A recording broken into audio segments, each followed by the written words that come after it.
Good morning, everyone. So, today we are going to start the next chapter, that is the chapter number 11, and the chapter name is construction. Okay, so in this chapter, we all discuss about the bisector of a line, properties of a line, how to draw an angle, and how to measure an angle. Okay, so firstly, we start with the topic of line. Line क्या होता है कि किसी भी हम एक point से अगर एक पॉइंट से हम लाइन ड्रॉ करते हैं एक ही डायरेक्शन में और उसको हम इनफाइनाइट तक क्या कर सकते हैं, एक्सटेंड कर सकते हैं. That is basically called line. Either it is extended in the x axis, y axis और जी एक्सिस. ओके, नेक्स्ट जो हमारे पास प्रॉपर्टी आती है that is the bisector of a line. Suppose we have a line of 9 centimetre. ठीक है, तो अब हमने इसको कैसे बाइसेक्ट करना है, तो इसको बाइसेक्ट एक तो हम स्केल की हेल्प से कर सकते हैं. दैट इज़ 9 का हाफ क्या होता है 4.5, तो वो क्या हो गया, बाइसेक्ट हो गया. ठीक है, पर हमने जो इस चैप्टर में करना है मेनली कंपास के साथ करना है.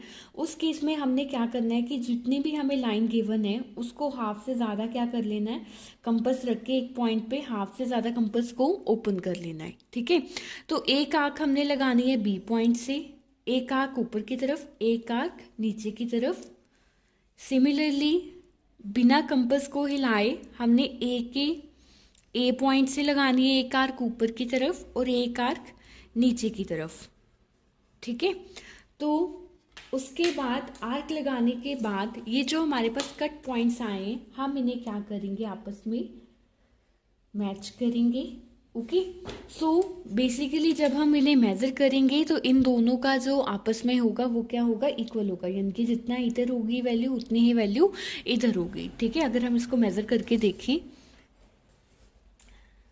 so this is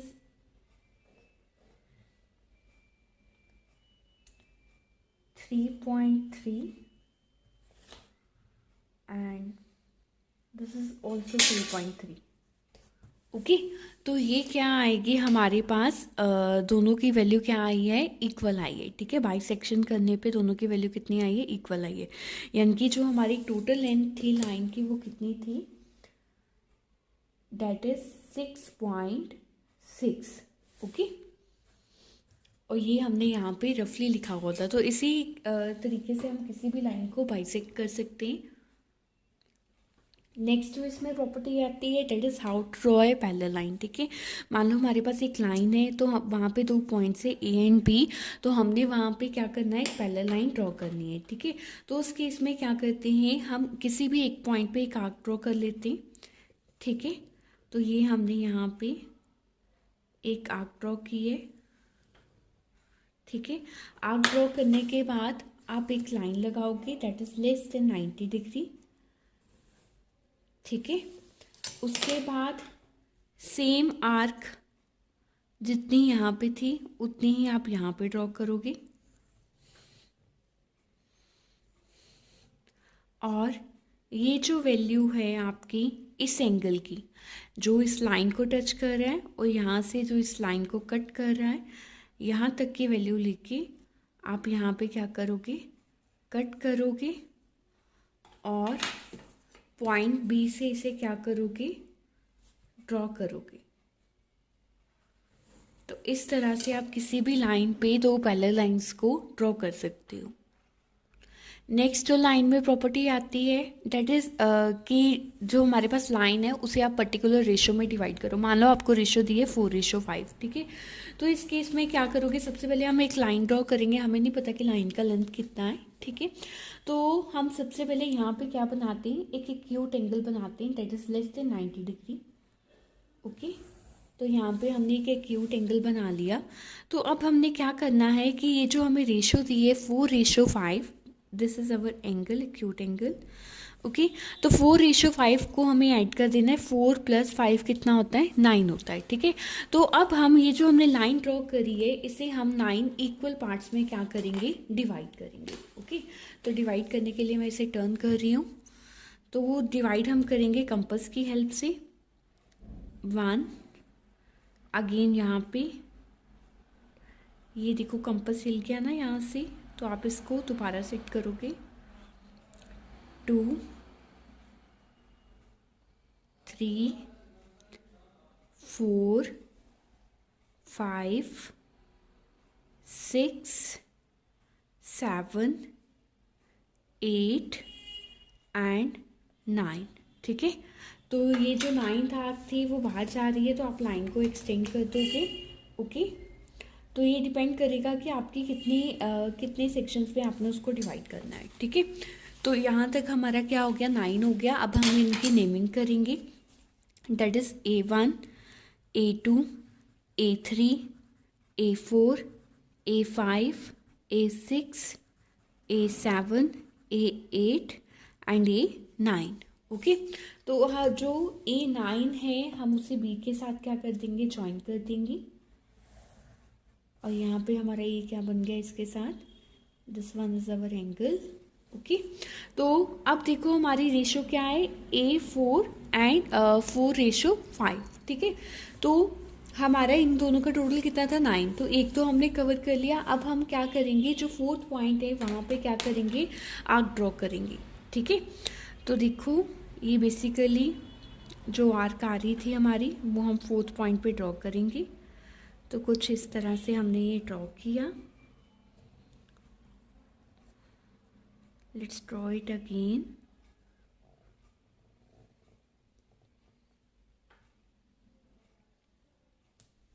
ठीक है, तो अब ये जितना एंगल है यहाँ पे, ये देखो ये जितना एंगल है उतने की हम क्या लगाएंगे, यहाँ पे आर्क लगाएंगे।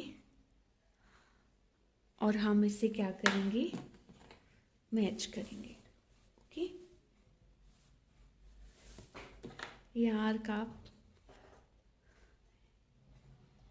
इधर से लगाओ सो डैट कि आप इसको इजीली मैच कर पाओ। ठीक है,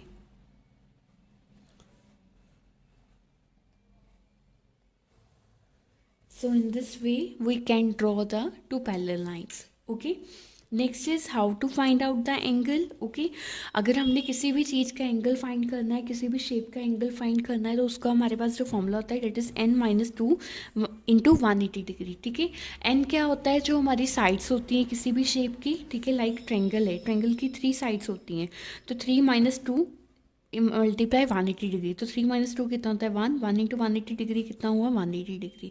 तो ट्रेंगल्स के जो तीनों एंगल्स होते हैं उनका सम कितना होता है, 180 डिग्री ही होता है। ठीक है, सिमिलरली अगर हम पेंटागन की कैलकुलेट करें, तो पेंटागन की कितनी साइड होती है, 5। 5 - 2 3। ठीक है, तो 3 को अगर हम 180 के साथ करेंगे तो वो भी कितना आएगा, 540 ही आएगा। ओके, नेक्स्ट जो हम इसमें डिस्कस करेंगे that is how to draw the angles with the help of compass. तो हम कंपस की हेल्प से एंगल्स को कैसे ड्रॉ करते हैं, तो हम बेसिकली वो सीखेंगे। ठीक है, तो इसके लिए हम सबसे पहले यहाँ पे कोई भी एक लाइन लगा लेंगे। मान लो दिस लाइन इज, ये मैंने 7 सेंटीमीटर एक लाइन लगाई है। ठीक है, तो यहाँ पे मैंने अब एंगल ड्रॉ करना स्टार्ट करना है। So this point is A and this point is B. So first step हमारा जो है, इसमें हमने पॉइंट ए से क्या करना है, पॉइंट ए से हमने एक आर्क लगानी है। ठीक है, ये आर्क लगाई, मान लो ये मिली लाइन पे सी पॉइंट पे। ठीक है, अब इस आर्क को उतना ही ऊपर रहने देना है आपने जितनी ये थी। सी पॉइंट पे रख के हमने एक आर्क लगानी है। उसके बाद जहाँ पे ये आर्क लगी, फर्दर उस पॉइंट से एक आगे आर्क लगानी है। ठीक है, ये लगाने के बाद आपने इस पॉइंट से एक ऊपर की तरफ आर्क लगानी है, और अगेन सेकंड पॉइंट से जहाँ पे सेकंड आर्क लगी थी उस पॉइंट से भी एक ऊपर की तरफ आर्क लगानी है। ठीक है, तो देखो ये जो आपने फर्स्ट आर्क लगाई थी, ये जो हमारा एंगल बनता है that is the angle of 60 degree. उसके बाद ये जो एंगल बना है, ये जो सेकंड आर्क आपने यहाँ पे लगाई है, that is the angle of 120 degree. और ये जो सेंटर में एंगल बना है 60 डिग्री और 120 डिग्री के बीच में, that is the angle of 90 degree. Okay, तो आप इसे मेजर भी कर सकते हो।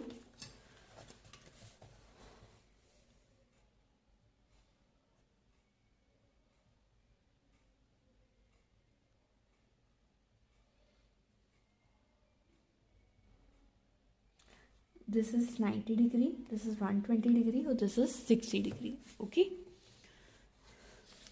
उसके बाद अगर हमने 30 डिग्री ड्रॉ करना है तो हम ये जो 60 डिग्री है उसका क्या करेंगे, हाफ करेंगे। ठीक है, यानी कि एक आर्क हम लगाएंगे सी पॉइंट से और एक आर्क हम लगाएंगे, ये जो आर्क यहाँ पे हमने पहले लगाई थी 60 पे। ठीक है, तो ये जो एंगल हमारे पास बनेगा it is the angle of 30 degree. So match this is the angle of 30 degree. तो हम इसको मेज़र करते हैं। Yes, so this is the angle of 30 degree. Okay, अगर हमने 45 डिग्री का बनाना है तो हम क्या करेंगे, अपनी जो कंपास है उसे 30 और 60 के बीच में जितना गैप है उतना ओपन करेंगे। ठीक है, ये हमारा 60 है, दिस वन इज़ अवर 30। तो एक आर्क हम लगाएंगे 30 से और एक आर्क हम लगाएंगे 60 से।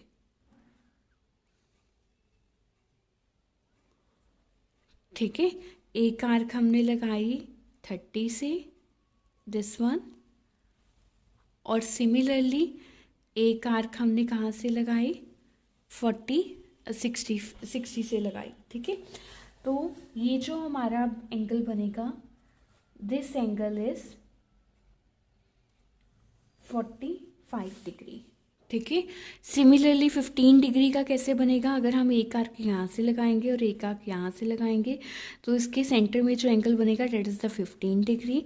ये 30 डिग्री, ये 45 डिग्री, ये 60 डिग्री, और अगर हम 60 के और 90 का भी हाफ यहाँ पे बना सकते हैं। सिमिलरली हम 90 और 120 के बीच में भी इसका हाफ ड्रॉ कर सकते हैं। ठीक है, so this is write down here 120 degree and here is 90 degree. तो इस तरह से हम कंपास की हेल्प से कोई भी एंगल क्या कर सकते हैं, ड्रॉ कर सकते हैं। ठीक है, ये जो 60 वाली लाइन थी ना, ये थोड़ी इधर को आनी है। ओके, बिल्कुल आँख के ऊपर। ओके।